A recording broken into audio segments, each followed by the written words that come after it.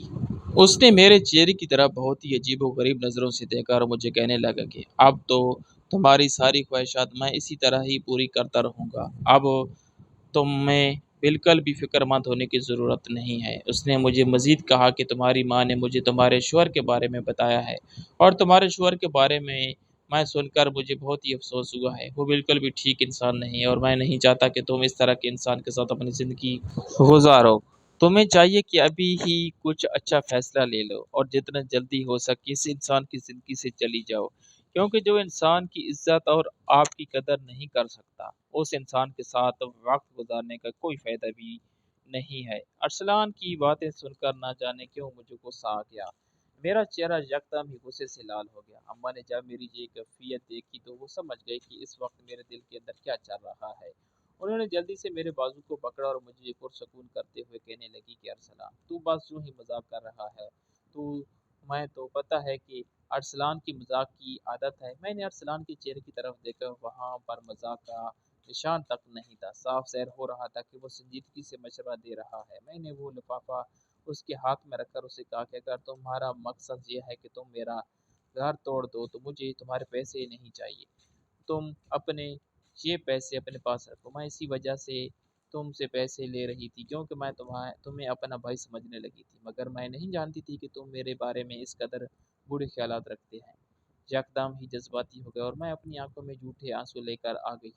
میں اچھی طرح سے جانتی تھی کہ مردوں کو صرف آنسو ہی پگھلا سکتے ہیں۔ مجھے روتا دیکھ کر ایک لمحے کے لیے امی بھی پریشان ہو گئی تھی، لیکن پھر میں نے امی کو آنکھوں میں اشارہ کیا اور انہیں پرسکون رہنے کا کہا۔ مجھے اس طرح سے روتا دیکھ کر ارسلان بہت زیادہ پریشان ہو گیا۔ وہ مجھ سے معافی مانگتے ہوئے کہنے لگا کہ بہن مجھے معاف کر دو، مجھے بالکل بھی اندازہ نہیں تھا کہ میری یہ بات تمہیں اتنی بری لگے گی۔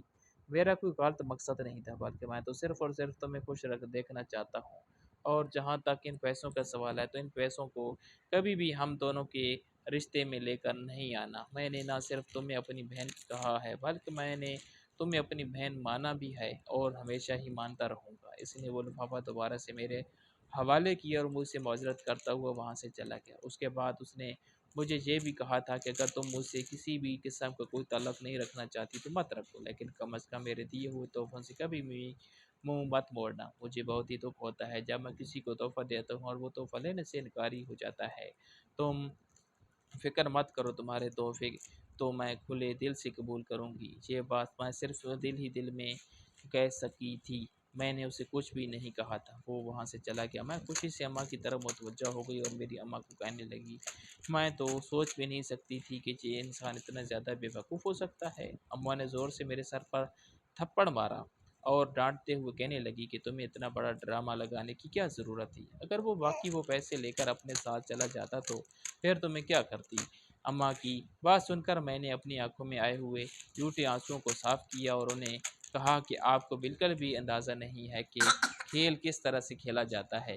آپ بس مجھے دیکھتے رہیں اور سیکھتے رہیں۔ مجھے یقین ہے کہ ایک دن آپ بھی بہت بڑا کھلاڑی بن جائیں گی۔ ارے میں نے جتنے بھی کھیل کھیلنے تھے وہ میں اپنی زندگی میں اپنے ساس کے ساتھ کھیل چکی تھی۔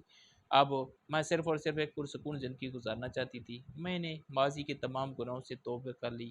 میں یہ چاہتی ہوں کہ تم بھی کسی قسم کی غلطی مت کرو، بلکہ ایک صاف اور پاک زندگی گزارو، کیونکہ آخر میں ایک صاف اور پاک زندگی ہی انسان کے دل کو سکون بخش سکتی ہے، ورنہ کچھ انسان تو ساری زندگی اپنے ماضی کے گناہوں کو یاد کر کے روتے رہتے ہیں۔ کبھی کبھار مجھے اماں کی بالکل بھی سمجھ نہیں لگتی تھی کہ ایک وقت میں وہ مجھے نصیحت کرتی تھی کہ میں تمہیں برے کام چھوڑ دو، اور پھر دوسرے ہی وقت میں مجھے وہ مشورے دے رہی ہوتی تھی کہ میں کس طرح سے زیادہ دولت اکٹھی کر سکتی ہوں اور کس طرح سے ارسلان کو اپنے قابو میں کر سکتی ہوں۔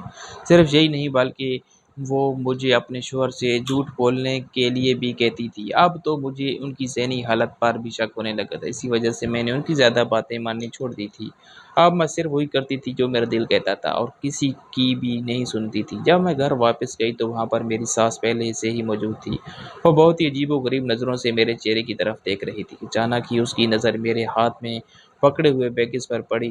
میری ساس کا بہت ہی یا امیر عورتوں کے ساتھ اٹھنا بیٹھنا تھا، اسی وجہ سے اسے ہر طرح کے کپڑوں کے برانڈ کے بارے میں پتہ تھا۔ ابھی میں نے جس برانڈ کے کپڑے اٹھائے ہوئے تھے وہ پاکستان کا سب سے مشہور برانڈ تھا اور اس کے کپڑے بہت ہی مہنگے ہوتے تھے۔ بہت تیزی سے میرے پاس آئی اور میرے خیال سے وہ بیگ لے لیا۔ میں اتنی بھی ہمت نہیں تھی کہ میں اپنی ساس کے ہاتھوں سے دوبارہ وہ بیگ لے سکوں۔ نہ جانے میں اسے اتنا زیادہ کیوں ڈرتی تھی۔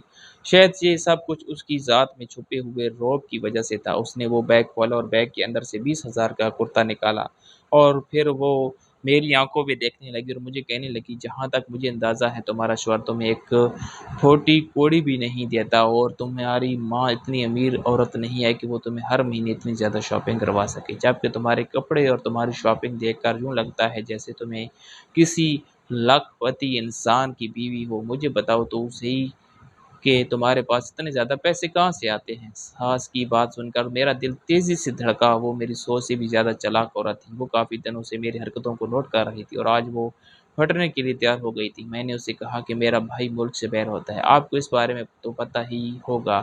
اس نے میری بات کاٹی اور کہنے لگی، مجھے یہ بھی پتہ ہے کہ اس پر بہت زیادہ قرضہ چڑھا ہوا ہے اور وہ جب تک اپنا قرضہ نہیں اتارتا تب تک وہ اس طرح کی عیاشی برداشت نہیں کر سکتا۔ اب مجھ سے کوئی اور جھوٹ بولو تا میں اس پر یقین بھی کر سکوں۔ اب کہ میرا پارا غصے سے گھوم گیا، میں نے اسے کہا کہ میں آپ سے کسی بھی قسم کا کوئی جھوٹ نہیں بول رہی، بلکہ میں سچ کہہ رہی ہوں۔ اگر آپ نے میری بات کا یقین کرنا ہے تو کریں، اگر نہیں کرنا تو نہ کریں۔ انہوں نے مجھے کہا کہ آج کے بعد تمہیں گھر سے باہر نکلنے کا کرایہ بھی نہیں ملے گا، بلکہ آج سے تم ایک پھوٹی کوڑی بھی نہیں ملے گی، کیونکہ تم بہت زیادہ مشکوک ہوتی چلی جا رہی ہو۔ اب کی بار میں اونچی اونچی آواز میں ہنسنے لگی۔ مجھے اس طرح سے ہنسنا دیکھ کر اس کے چہرے پر ناگواری چھا گئی، مگر مجھے اس چیز سے فرق نہیں پڑتا تھا۔ میں نے انہیں کہا کہ آج تو آپ کا پتہ صاف ہونے جا رہا ہے، کیونکہ اب آپ یہاں سے جانے والی ہیں، اس لیے بہتر یہی ہے کہ مجھ پر نظر رکھنے کی بجائے یہاں سے جانے کی پیکنگ شروع کریں،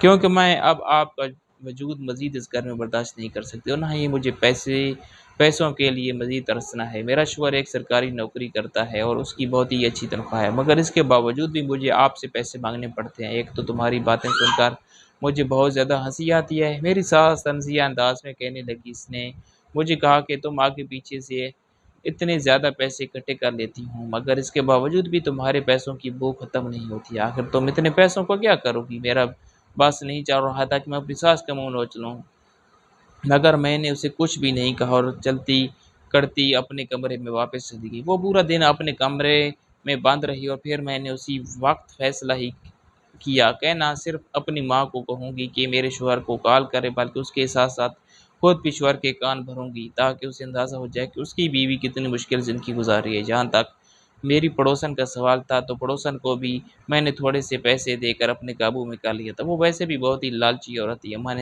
اماں سے کال کر کے میں جیسے ہی فارغ ہوئی، مجھے اپنے پیچھے کسی کی موجودگی کا احساس ہوا۔ میں نے پیچھے پلٹ کر دیکھا تو وہاں میری ساس کھڑی تھی۔ اس کی آنکھوں میں آنسو موجود تھے، شاید اسے مجھ سے اس سب کی امید نہیں تھی۔ اسے دیکھ کر میں مسکرا دی۔ میں نے اسے کہا کہ آپ نے میری باتیں تو سن ہی لی ہوں گی اور آپ کو اندازہ بھی ہو گیا ہوگا کہ میں کس قدر خطرناک عورت ہوں، اور اس لیے اب آپ کو مجھ سے ڈرا کے رکھنا چاہیے، کہیں ایسا نہ ہو کہ آپ کا کھیل ہمیشہ ہمیشہ کے لیے ختم ہو جائے۔ وہ تیزی سے چلتی ہوئی میرے پاس آئی اور میری آنکھوں میں دیکھتے ہوئے کہنے لگی، آخر تم اس طرح کا سلوک کیسے کر سکتی ہو؟ میں تم سے اتنی محبت کرتی ہوں، میں تمہیں اپنی بیٹی سمجھتی ہوں اور میرے ہمیشہ سے یہی کوشش ہوتی ہے کہ تمہیں سیدھے راستے پر لاؤں، مگر تم کبھی بھی مجھے سمجھنے کی کوشش نہیں کرتی اور نہ ہی کبھی تم نے میری بات ماننے کی کوشش کی ہے۔ ساس کے منہ سے اس طرح کی باتیں سن کر چند لمحوں کے لیے تو میں حیران رہ گئی اور پھر مجھے جلد ہی احساس ہو گیا کہ احساس کی کوئی نئی چال ہوگی تاکہ میں اس کے خلاف نہ ہو جاؤں۔ میں انہیں ہاتھ اٹھا کر انہیں خاموش رہنے کا اشارہ کیا اور انہیں کہا کہ اب میں آپ کے ان چکروں میں نہیں پھنسوں گی۔ مجھے اندازہ ہے کہ آپ یہ ساری باتیں صرف اور صرف مجھے گھمانے کے لیے کر رہی ہیں۔ حقیقت میں آپ مجھ سے بہت نفرت کرتی ہیں اور اس بات کا اظہار آپ کئی بار میرے سامنے کر چکی ہیں۔ میں تم سے کسی بھی قسم کی نفرت نہیں کرتی، بلکہ میں تم سے بہت محبت کرتی ہوں، تمہیں اپنی بیٹی مانتی ہوں۔ میں جانتی ہوں کہ ان دونوں تم کسی غلط چکر میں پھنسی ہوئی ہو، میں صرف تمہیں اس چکر سے باہر نکالنا چاہتی ہوں، اور جہاں تک تمہیں پیسے نہ دینے کا سوال ہے، تو اس کے پیچھے بھی ابھی ایک بہت بڑی وجہ ہے۔ میں نے ان کے ساتھ ہاتھ جوڑ دیا اور انہیں کہا، خدا کے لیے آپ بس خاموش ہو جائیں۔ میں نے آپ کی ایک بھی بات نہیں سنی، اور نہ ہی اب میں کسی بھی قسم کے کسی جملے میں پھنسوں گی۔ جلدی سے اپنے کمرے میں جائیں، کہیں ایسا نہ ہو آپ کی بوڑھی ہڈیوں کی سردی لگ جائے۔ میں ابھی اپنے کمرے میں جا رہی ہوں۔ یہ کہہ کر خاموشی سے اپنے کمرے کی طرف چل دی۔ مجھے اپنے پیچھے اس کی آواز سنائی دی کہ تم بہت زیادہ پچھتا ہوگی۔ اس کے بعد کو بھی میں نے ہنسی میں اڑا دیا۔ میں جانتی تھی کہ وہ دھمکی دینے کے علاوہ مجھے کچھ بھی نہیں کر سکتی۔ اگر انہیں کچھ کرنا ہوتا تو ان کے پاس کافی موقع موجود تھے۔ جب میں کمرے کے اندر داخل ہوئی، میں نے دیکھا کہ میرا شوہر اپنا سر دونوں ہاتھوں میں گرا کر بیٹھا ہوا تھا۔ اس کے چہرے پر کرب صاف دکھائی دے رہا تھا۔ میں تیزی سے بھاگتی ہوئی اس کے پاس گئی اور اسے پوچھا کہ کیا ہو گیا ہے۔ اس نے میرا ہاتھ پکڑا اور مجھ سے معافی مانگتے ہوئے کہنے لگا کہ مجھے معاف کر دو، میں نے تمہارے ساتھ بہت بڑی زیادتی کر دی ہے۔ مجھے تمہارے ساتھ اس طرح کا سلوک نہیں کرنا چاہیے تھا، بلکہ مجھے تمہیں بھی سمجھانا چاہیے تھا، کہ تمہیں بھی وقت دینا چاہیے تھا۔ اس کا لہجہ یکدم ہی تبدیل ہو گیا تھا۔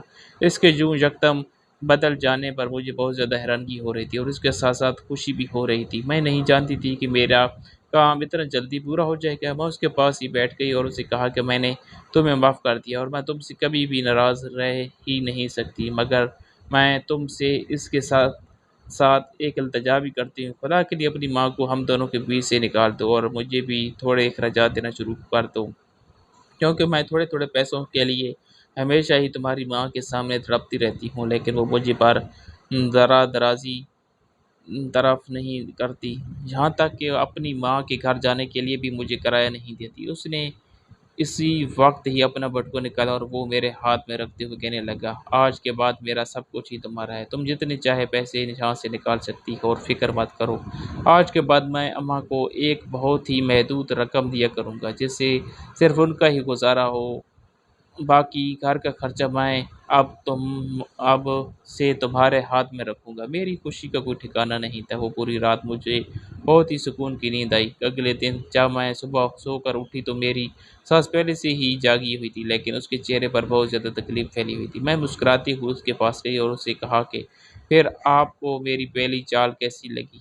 میری بات سن کر اس کے چہرے پر ایک پھیکی سی مسکراہٹ پھیل گئی۔ اس نے مجھے کہا کہ اس سب سے باز آ جاؤ، ورنہ تم اپنا بہت بڑا نقصان کرو گی۔ میں نے تیزی سے نفی میں سر ہلایا اور اسے کہا کہ میں نے اپنا جتنا نقصان کرنا تھا وہ میں کر چکی ہوں، اب میرا نقصان نہیں ہوگا، صرف اور صرف ایک شخصیت کا نقصان ہوگا، اور وہ شخصیت کسی اور کی نہیں بلکہ آپ کی ہے۔ آپ نے مجھے بہت زیادہ تڑپایا ہے، اور آپ کی وجہ سے میں ایک ایک روپے کے لیے ترستی رہی ہوں، مگر اب دوبارہ ایسا نہیں چلے گا۔ اب آپ تڑپیں گی اور آپ ترسیں گی، یہ تو وقت ہی بہت اچھے طریقے سے بتائے گا۔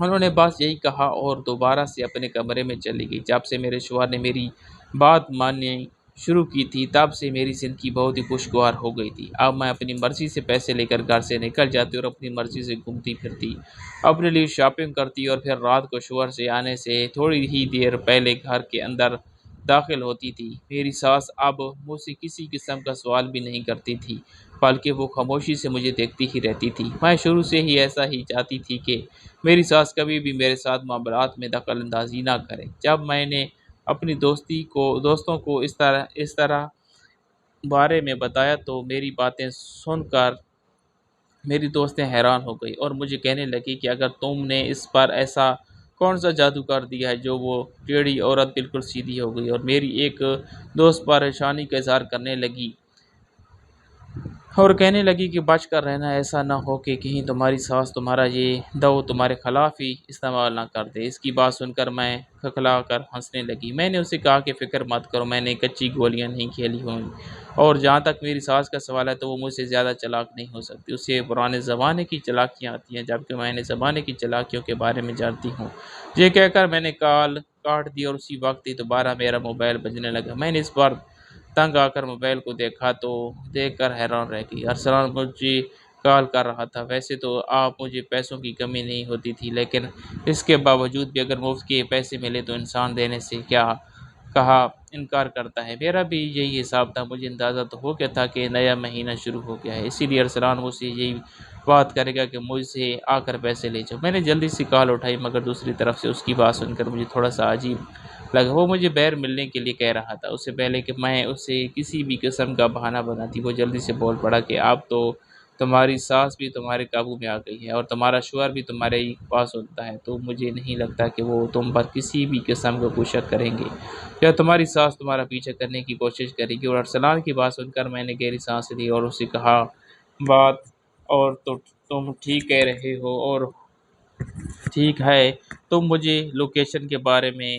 بتاؤ، میں تو تھوڑی دیر بعد وہاں پر پہنچ جاؤں گی۔ اور پھر اس نے مجھے ایک کیفے کے بارے میں بتایا۔ 15 منٹ کے بعد میں اس کے سامنے موجود تھی۔ وہ کافی پرسکون نظر آ رہا تھا۔ میں نے اسے آج سے پہلے اتنا پرسکون نہیں دیکھا تھا۔ مجھے دیکھ کر اس کی آنکھیں یکدم میں چمکی تھی اور اس چمک کو بھی میں بہت اچھی طریقے سے نوٹ کر چکی تھی۔ نہ جانے کیوں آج مجھے اس کے ساتھ ذرا سی بے چینی محسوس ہو رہی تھی۔ مجھے احساس ہو رہا تھا جیسے کچھ بہت ہی غلط ہونے والا ہے۔ اب وہ کچھ بھی کہنے کی بجائے اپنے ہاتھ میں مسلنے لگا۔ میں نے اسے کہا کہ تم نے مجھے یہاں پر کون سی بات کرنے کے لیے بلایا ہے؟ مجھے جلدی سے بتاؤ، میں نے کہیں اور بھی جانا ہے۔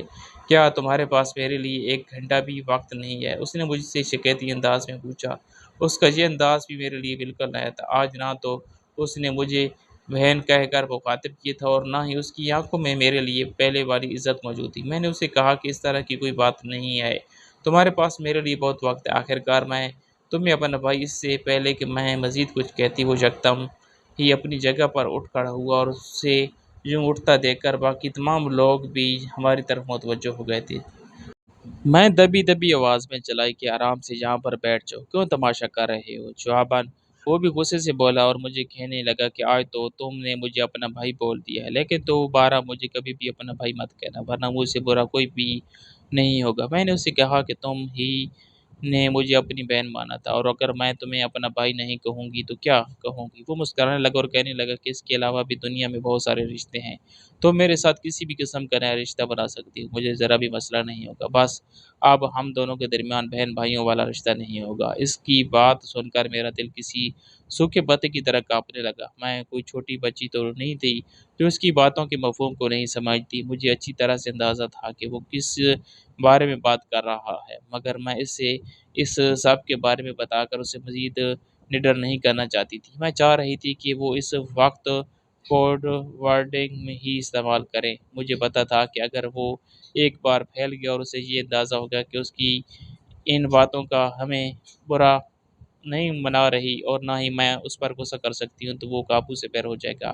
اب میرے اپنے گھر والوں کے ساتھ تعلقات بھی اچھے ہو گئے تھے، لہٰذا میں نہیں چاہتی تھی کہ اب میں اس کے ساتھ کسی بھی قسم کا کوئی تعلق رکھوں۔ جب میں نے اسے کہا کہ میں تمہارے ساتھ کسی بھی قسم کا کوئی تعلق نہیں رکھ سکتی، تو وہ بڑا اٹھا اور مجھے کہنے لگا کہ میں سوچ بھی نہیں سکتا تھا کہ اس قدر خود غرض عورت ہو سکتی ہو۔ جب تمہیں میری ضرورت تھی تب تم کیسے میرے پاس چلی آتی تھی اور مجھ سے اپنی مرضی کے پیسے لے کر جاتی تھی، اور اب جب مجھے تمہاری ضرورت ہے تو تم میرے ساتھ اس طرح کا سلوک کیسے کر سکتی ہو؟ میں تمہیں کبھی بھی معاف نہیں کروں گا۔ یہ کہہ کر وہ وہاں سے چلا گیا۔ میں نے ایک سانس لی اور دل ہی میں شکر ادا کیا کہ چلو اس انسان سے تو میرا پیچھا چھوٹ گیا۔ جب میں گھر واپس گئی تو اماں پہلے سے ہی موجود تھی۔ وہ مجھ سے میرے لیٹ آنے کے بارے میں پوچھنے لگی۔ ان کی بات سن کر میرا دماغ گھوم گیا۔ پہلے ہی ارسلان کی باتوں کی وجہ سے میں بہت زیادہ پریشان تھی، اور اب ان کے سوال نے مجھے مزید چڑچڑا کر دیا تھا۔ میں ان سے بحث کرنے لگی اور اسی وقت ہی میرا شوہر گھر کے اندر داخل ہو گیا۔ جب اس نے ہم دونوں کو بحث کرتے ہوئے دیکھا تو اسی وقت ہی اپنی ماں کا ہاتھ پکڑ کر انہیں گھر سے باہر نکال دیا۔ میں نے بھی اسے منع نہیں کیا، کیونکہ میں اس وقت یہی چاہتی تھی کہ مجھے صرف اور صرف سکون چاہیے تھا۔ جب کافی دیر گزر گئی اور میرا غصہ تھوڑا سا ٹھنڈا ہوا تو میں نے ایک نظر اپنے شوہر پر ڈالی جو اس وقت آرام سے لیٹا ہوا تھا۔ اس نے اپنی آنکھوں پر بازو رکھا ہوا تھا۔ میں نے اسے کہا کہ اماں کو اب گھر کے اندر لے کر آ جانا چاہیے، تم مما کو گھر کے اندر بلا لو، کیونکہ مجھ میں اتنی ہمت نہیں ہے کہ میں ان کا سامنا کر سکوں۔ وہ بہت زیادہ پریشان نظر آ رہا تھا۔ یقیناً وہ اپنے کیے پر بہت زیادہ شرمندہ تھا، اور اسے شرمندہ ہونا بھی چاہیے تھا۔ میں کبھی بھی نہیں چاہتی تھی کہ وہ اپنی ماں کے ساتھ اس طرح کا سلوک کرے۔ نہ جانے اسے ایک دم سے کیا ہو گیا تھا۔ جب میں نے باہر جا کر دیکھا تو حیران رہ گئی، باہر کوئی بھی موجود نہیں تھا۔ میں نے محلے میں ہر گھر میں پتہ کر لیا تھا کہ مگر میرے ساس کہیں بھی مجھے نہیں ملی تھی۔ میں نے پریشانی سے جب اپنے شوہر کو اس بارے میں بتایا تو وہ بھی یکدم خوفزدہ ہو گیا۔ پورے شہر میں ہی ہم نے انہیں تلاش کر لیا، لیکن ان کا وجود ہمیں کہیں بھی دکھائی نہیں دیا۔ نہ جانے انہیں آسمان نکل گیا تھا یا زمین کھا گئی تھی، ان کا نام و نشان نہیں مل رہا تھا۔ اماں کے جانے کے بعد یکدم ہمارے گھر کے حالات بہت زیادہ برے ہو گئے۔ ہر روز کوئی نہ کوئی حادثہ پیش ہو جاتا تھا۔ یکدم ہی میرے شوہر کی نوکری بھی چھوٹ گئی، گھر میں فاقوں کی نوبت آ گئی۔ اماں سے رابطہ کرنے کی کوشش کی تو اماں میری کوئی بھی بات سننے کے لیے تیار نہیں تھی۔ وہ اپنی غربت کا رونا رو رہی تھی اور مجھے کہہ رہی تھی کہ ان کے بیٹے کی نوکری پھر سے چلی گئی ہے اور ان کا بیٹا اب دوبارہ سے پاکستان واپس آ رہا ہے۔ اماں پر پہلے سے ہی بہت سارا قرضہ چڑھا ہوا تھا اور وہ میری کوئی بھی مدد نہیں کر سکتی تھی۔ میں اپنا زیور بیچنے پر مجبور ہو گئی۔ زیور بیچ کر ہمارا گھر کا نظام چلنے لگا، مگر میں حیران ہو جاتی تھی کہ مہینہ کا لایا ہوا سودا ہفتوں میں ہی ختم ہو جاتا تھا۔ اگر اس طرح سے چلتا رہتا تو ہم بہت جلد ہی سڑک پر آ جاتے۔ مجھے لگ رہا تھا کہ یہ سب کچھ اماں کی بد دعا کی وجہ سے ہوا ہے۔ ہم دونوں میاں بیوی انہیں بے چینی سے ڈھونڈ رہے تھے، مگر ان کی اب تک کوئی خبر بھی نہیں مل سکی تھی۔ ایک دن میرے شوہر نے کہا کہ چلو مولویوں سے جا کر رابطہ کرتے ہیں، ہو سکتا ہے کہ وہ ہماری مدد کرے۔ جب ہم مولوی کے پاس گئے تو اس نے میری طرف اشارہ کرتے ہوئے کہا کہ یہ ساری مصیبت تمہاری بیوی نے بلائی ہے۔ تیری بیوی ہی اس شخص سے ملتی رہی تھی، تیری بیوی نے اس شخص کے ساتھ تعلقات قائم کی اور اس شخص کو اپنی محبت کے جال میں پھنسایا۔ تیری بیوی نہیں جانتی تھی کہ وہ شخص بہت بڑا جادوگر ہے۔ اس دن مجھے پر جو راز اشکار ہوا وہ سن کر مجھے لگا ساتوں آسمان میرے سر کے اوپر آ کر گر گئے ہوں، اور دراصل ارسلان ایک بہت بڑا جادوگر تھا۔ اس کے پاس زیادہ دولت اسی لیے ہوتی تھی کیونکہ وہ جادو کرتا تھا۔ اس کے بہت سارے کلائنٹ تھے جو اسے منہ مانگی رقم دیتے تھے۔ شروع میں تو وہ مجھے بہن کہہ کر میری مدد کر رہا تھا، لیکن پھر اچانک ہی اس کا دل میری طرف میل ہونے لگا۔ جب اس نے مجھ سے اپنی محبت کا اظہار کیا تو میں نے اس کی محبت کو بری طرح سے جھٹلا دیا۔ اسی وجہ سے اس نے مجھے پر جادو کرنا شروع کر دیا۔ اس نے گھر کی چھت پر بہت سارے تعویذ رکھے ہوئے تھے۔ مولویوں نے ہمیں چھت پر جانے کے لیے کہا۔ جب ہم چھت پر گئے تو وہاں سے بہت سارے کالے اور سرخ دھاگے نکلے۔ اس کے بعد مولویوں نے ہمیں بہت سارے اذکار پڑھنے کے لیے کہا اور کچھ عمل کرنے کے لیے دیے۔ میں باقاعدہ سے وہ عمل کرنے لگی۔ تھوڑے ہی دنوں کے بعد ہمیں یہ بھی پتہ چل گیا کہ میری ساس اپنی ایک بہن کے گھر پر موجود ہے۔ میرا شوہر اگلے ہی دن وہاں گیا اور اس کے قدموں میں گر کر معافی مانگ کر اسے واپس اپنے گھر لے آئے۔ میں بھی اپنی ساس کے قدموں میں گر گئی اور ان سے اپنے کیے کی معافی مانگی۔ میری ساس نے مجھے معاف کر دیا تھا۔ دراصل میری ساس کے پاس روحانی طاقتیں موجود تھیں۔ جب میں اپنے کزن سے ملنے کے لیے جاتی تھی اور گھر واپس لوٹتی تھی تو اسے ایک کالا دھواں دکھائی دیتا تھا جس نے مجھے اپنے قابو میں کیا ہوا تھا۔ اسی وجہ سے ہی وہ مجھے گھر سے نکلنے سے منع کرتی تھی، مگر میں نے اس کی بات کبھی بھی نہیں مانی اور ہمیشہ ہی اپنی منمانی کی۔ یہی وجہ تھی کہ میں ایک بڑی مشکل میں پھنسنے جا رہی تھی۔ وہ تو خدا کا شکر تھا کہ ہم نے وقت پر ہی کسی مولوی سے رابطہ کر لیا تھا اور وہ مولوی بھی اچھا ثابت ہوا تھا۔ میرے گھر کے حالات دوبارہ سے ٹھیک ہو گئے۔ دوبارہ سے میرا شوہر نوکری کرنے لگا اور دوبارہ سے میرے گھر میں خوشی آ گئی۔ اب بائیں بہت پرسکون زندگی گزار رہی تھی۔ اب مجھے اپنی ساس بوجھ نہیں لگتی۔ میں کوئی بھی کام اپنی ساس کے مشورے کے بغیر نہیں کرتی۔ مجھے احساس ہو گیا ہے کہ اگر بڑا انسان کبھی کسی کام سے منع کرے تو اسے انا کا مسئلہ نہیں بنانا چاہیے، بلکہ سمجھنے کی کوشش کرنی چاہیے، کیونکہ بعض اوقات اس کا تجربہ ہم سے کہیں زیادہ ہوتا ہے۔